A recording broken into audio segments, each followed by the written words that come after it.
जय हिंद दोस्तों, स्वागत है आपका।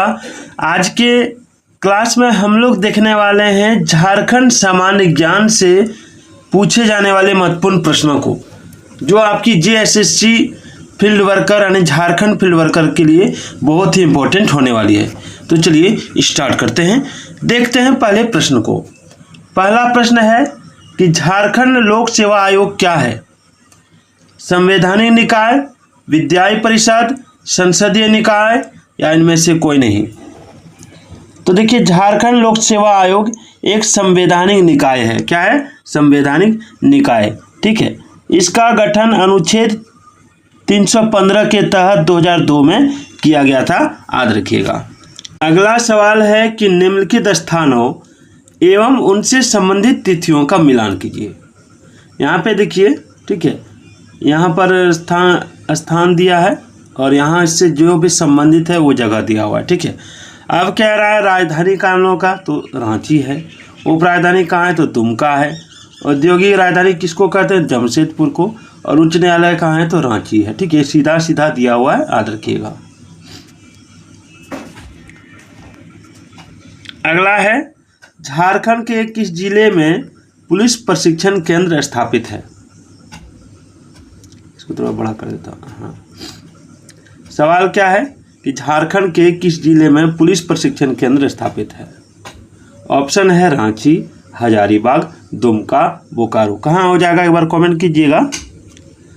तो इसका आंसर होगा हजारीबाग। ठीक है, हजारीबाग, याद रखिएगा।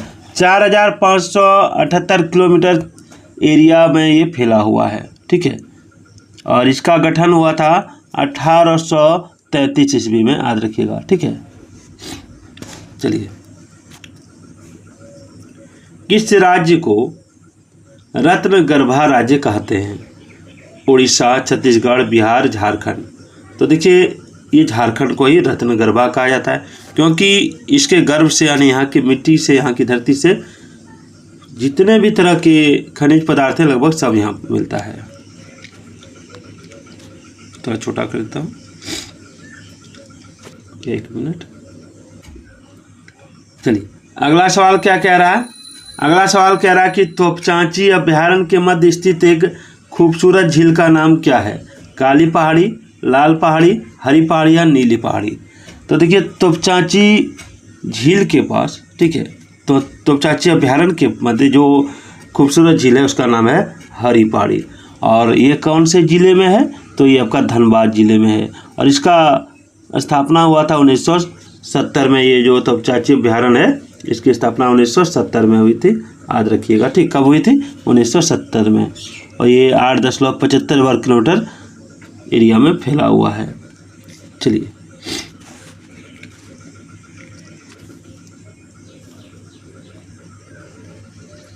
अगला सवाल देखिए। अगला सवाल है कि 1987 ईस्वी में कितने संगठनों को मिलाकर झारखंड समन्वय समिति का गठन किया गया था? ऑप्शन है 51, 52, 54, 53। तो देखिए, इसका राइट आंसर हो जाएगा ऑप्शन 4। एक मिनट, हाँ यही हो जाएगा ऑप्शन 4, 53 हो जाएगा। ठीक है, चलिए। और ये गठित कब हुआ था? तो 1987 में।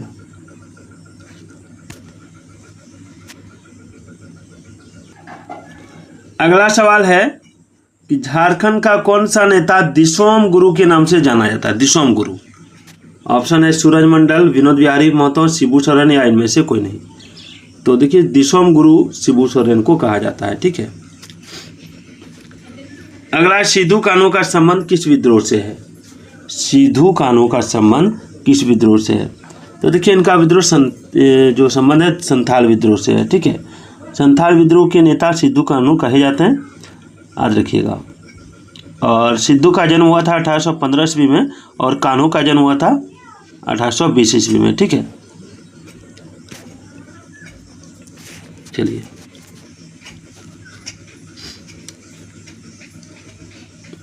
अगला सवाल है कि झारखंड में मनाया जाने वाला एक लोकप्रिय जनजातीय त्यौहार कौन सा है? होली, सरहुल, बिहू। तो होली तो पूरा भारत का है, बिहू असम का है, सरहुल हो जाएगा, सरहुल, याद रखिएगा। अगला, चैनपुर महल का निर्माण किस वंश के द्वारा कराया गया था चैनपुर महल का निर्माण? तो देखिए चैनपुर महल का जो निर्माण करवाया गया था, ठीक है, ये करवाया गया था आपका चेर वंश के द्वारा। किसके द्वारा? चेर वंश के द्वारा, याद रखिएगा, ठीक है। और यह जो है आपका पलामू जिले के मुख्यालय मेदिनीनगर में कोयल नदी के तट पर स्थित है, याद रखिएगा, ठीक है। अगला है कि चेरवंशी शासक मेदिनी राय किस मुगल बादशाह के समकालीन था? अकबर, औरंगजेब, बाबर या हुमायूं? तो देखिए इसका राइट आंसर हो जाएगा ऑप्शन 2, औरंगजेब के समकालीन में था, याद रखिएगा, ठीक है। चलिए अगला सवाल देखिए, झारखंड के किस जिले में गौतम बुद्ध वन्यजीव अभ्यारण्य स्थित है? लातेहार, कोडरमा, पलामू या हजारीबाग होना चाहिए, हजारीबाग लिख दिया है। तो देखिए गौतम बुद्ध जीव अभ्यारण्य कोडरमा जिले में स्थित है, जहाँ चीता और बाघ है, ठीक है, कोडरमा जिले में। चलिए एशिया का सबसे बड़ा स्टील संयंत्र किसे माना जाता है? एशिया का सबसे बड़ा स्टील संयंत्र, तो देखिए ये हो जाएगा आपका बोकारो स्टील, ठीक है।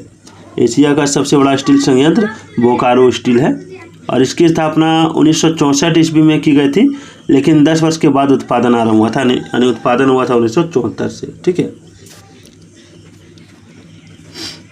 अगला, भारत में सबसे बड़ा उर्वरक कारखाना कहाँ स्थित है? ऑप्शन है रांची, पलामू, सिकंदरी या फिर सिकंदरी नहीं होना चाहिए, सिंदरी होना चाहिए, बोकारो। तो देखिए इसका राइट आंसर होगा ऑप्शन 3, धनबाद जिले के सिंदरी में, ठीक है, याद रखिएगा। कहाँ? धनबाद जिले के सिंदरी में। धनबाद से 30 किलोमीटर की दूरी पर आपका बंगाल की सीमा के पास स्थित है और यहाँ पर बिरला इंस्टीट्यूट ऑफ टेक्नोलॉजी भी यही है, याद रखिएगा। BIT, सिंदरी BIT जिसको बोलते हैं। चलिए आदिवासी लोगों के बीच बिरसा मुंडा को किस नाम से पुकारा जाता था? धरती आबा, अबुआ दिसनलाल, लोकनायक या डोम्बारी पिता? तो देखिए इसका राइट आंसर होगा ऑप्शन 1, धरती आबा, ठीक है। याद रखिएगा कि मुंडा समाज आज भी बिरसा मुंडा को बिरसा भगवान यानी धरती आबा, धरती के पिता यानी विश्व पिता के अवतार आदि के रूप में मानते हैं। चलिए 2011 की जनगणना के अनुसार झारखंड का जनसंख्या घनत्व क्या है? 414, 355, 314 या 499? तो हमेशा याद रखिएगा कि 2011 की जो जनगणना है, ठीक है, उसके अनुसार 414 है, याद रखिएगा।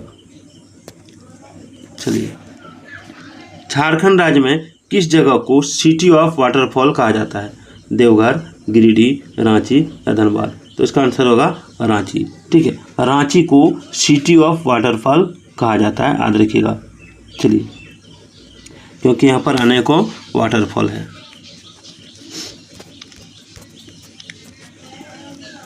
चलिए झूम किससे संबंधित है? संथाल से, बेगा से, थारू से या पहाड़िया से? झूम किससे संबंधित है? तो देखिए झारखंड में स्थानांतरित कृषि को झूम कृषि कहा जाता है, जो पहाड़िया जनजाति में प्रचलित है, याद रखिएगा, ठीक है। चलिए अगला सवाल क्या है? अगला, झारखंड राज्य का सबसे ऊंचा पहाड़ कौन सा है जिस पर जैनियों का प्रमुख तीर्थ स्थल है? तो ये हो जाएगा, इसको थोड़ा छोटा कर देता हूँ ताकि आपको पूरा ऑप्शन दिख सके। ये हो जाएगा आपका ऑप्शन 3, पारसनाथ गिरिडीह, ठीक है। इसकी ऊंचाई कितनी है? तो इसकी ऊंचाई है 1365 मीटर, 1365 मीटर, ठीक है, याद रखिएगा।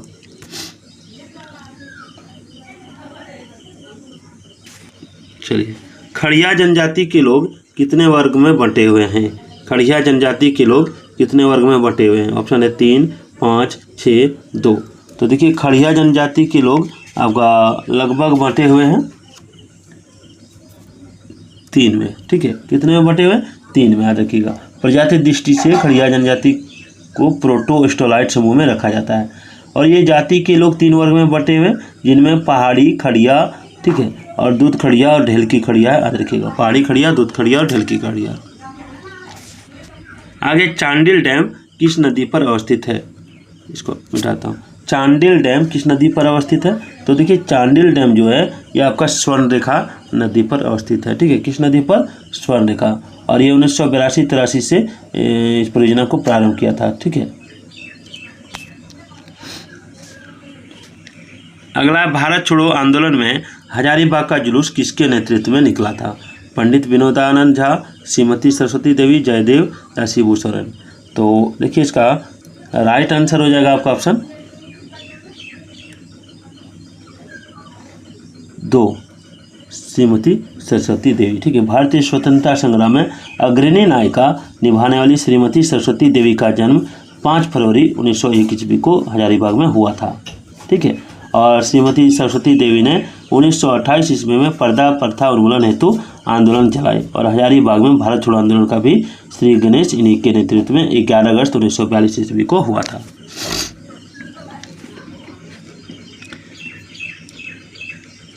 चलिए अगला, झारखंड जनजातियों में प्रचलित पेय पदार्थ हड़िया को किन पदार्थों को मिलाकर बनाया जाता है? तो देखिए हड़िया को बनाने के लिए महुआ का जरूरत पड़ता है। ठीक है, किसका जरूरत पड़ता है? महुआ का। हड़िया संथाल जनजातियों का प्रिय पेय पदार्थ है और इसके साथ साथ अन्य जनजातियों का भी प्रिय पदार्थ बन गया है और इसका सेवन शादी विवाह शुभ अवसर पर किया जाता है। उसमें महुआ, कोदो, चावल, ठीक है, ये मिला के हड़िया तैयार किया जाता है। अगला, झारखंड की जनजातियों में जननी शिकार किसके द्वारा मनाया जाता है? जननी शिकार, इसको मिटाता हूँ। तो देखिए यहाँ पे खुद ये बता दे रहा है कि झारखंड की जनजातियों में जननी यानी महिला, तो केवल महिला के द्वारा। ठीक है, केवल महिला के द्वारा। याद रखिएगा ये जनजातियाँ, ठीक है, रात में पुरुष का वस्त्र पहनकर शिकार करती हैं और इससे यह शिकार खेलने की अनूठी प्रथा है।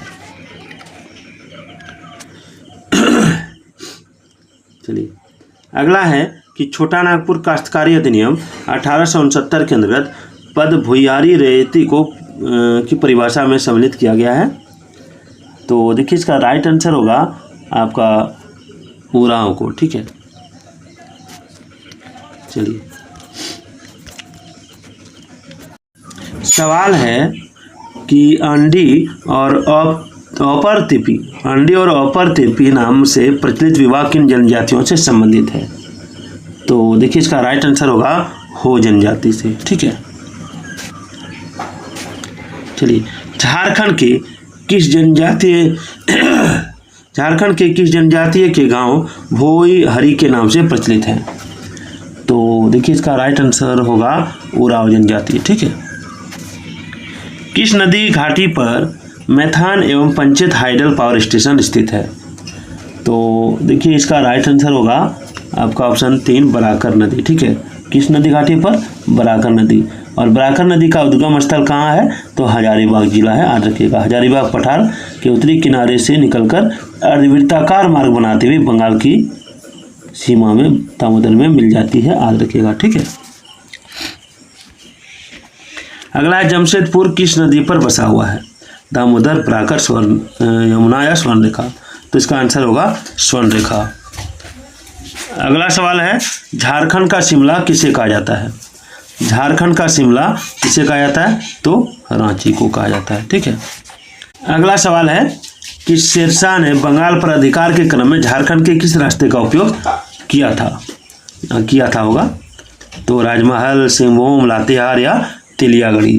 तो देखिए इसका राइट आंसर होगा ऑप्शन 4, तेलियागढ़ी। ठीक है, शेरशाह ने बंगाल पर अधिकार के क्रम में तेलियागढ़ी के रास्ते जो राजमहल के पहाड़ियों के बीच का उपयोग किया था और हुमायूं के साथ संघर्ष के दौरान शेरशाह ने अपने अनेक अभियानों में इस क्षेत्र का उपयोग किया। याद रखिएगा।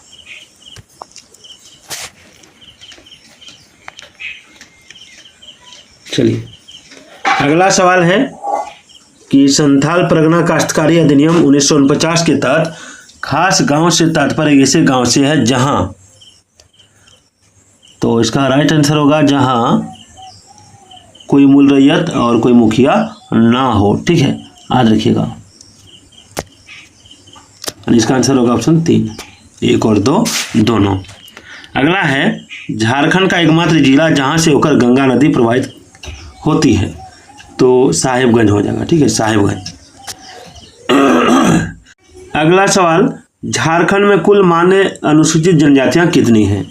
तो देखिए झारखंड में कुल मान्य अनुसूचित जनजातियां हैं आपका 32, याद रखिएगा। अगला है पूर्व मध्यकालीन संस्कृति साहित्य में छोटा नागपुर को किस नाम से पुकारा जाता था? तो छोटा नागपुर को पुकारा जाता था आपका कलिंद देश, याद रखिएगा, ठीक है। अगला है कि मध्यकालीन शासक फिरोज शाह तुगलक ने झारखंड में किस स्थान को अपनी राजधानी बनाया? तो देखिए इसका राइट आंसर होगा ऑप्शन 3 सतगावा को। चलिए, नागवंशी राजा ने सर्वप्रथम नवरत्न पंचमंजिला भवन का निर्माण कहाँ करवाया था? तो देखिए इसका राइट आंसर होगा डोईसा, ठीक है। कहाँ करवाया था? डोईसा में, याद रखिएगा, ठीक है। और यह आपका छोटा नागपुर में स्थापित है, याद रखिएगा। रामगढ़ में कांग्रेस का अधिवेशन कब आयोजित किया गया था? तो देखिए रामगढ़ में कांग्रेस का अधिवेशन आयोजित किया गया था आपका 1940 में, याद रखिएगा, 1940 में, 18-19 मार्च को 1940 में, ठीक है। और ये आपका 53वां अधिवेशन था। संथाल परगना में काश्तकारी कानून कब लागू किया गया था? तो काश्तकारी कानून लागू किया गया था आपका ऑप्शन क्या हो जाएगा 2, 1857 ईस्वी को। अगला टाना भगत आंदोलन की शुरुआत कब हुई थी? टाना भगत आंदोलन की शुरुआत कब हुई थी? इसका आंसर आप लोग कमेंट करके बताइएगा। वीडियो कैसी लगी ये भी जरूर बताइएगा।